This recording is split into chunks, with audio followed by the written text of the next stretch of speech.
Dubai মনে পড়ে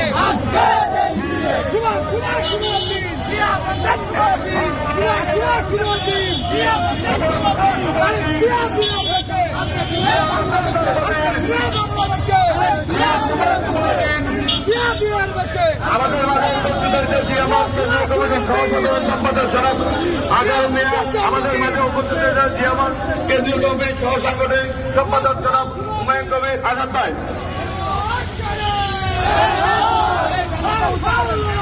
ঢাকা বিভাগের প্রত্যেকটি জেলা, নারায়ণগঞ্জ জেলা, নারায়ণগঞ্জ মহানগর, গাজীপুর জেলা, গাজীপুর মহানগর, মুন্সিগঞ্জ জেলা, টাঙ্গাইল জেলা, নরসিংদী জেলা, আপনারা দয়া করে মঞ্চের পূর্ব পাশে থাকবেন। আপনারা মঞ্চের পূর্ব পাশে ঢাকা দক্ষিণের পর থেকে আমরা ঢাকা বিভাগের স্বীকৃতি আমরা আসবো। আমরা একটা বিশাল বিষয় নিয়ে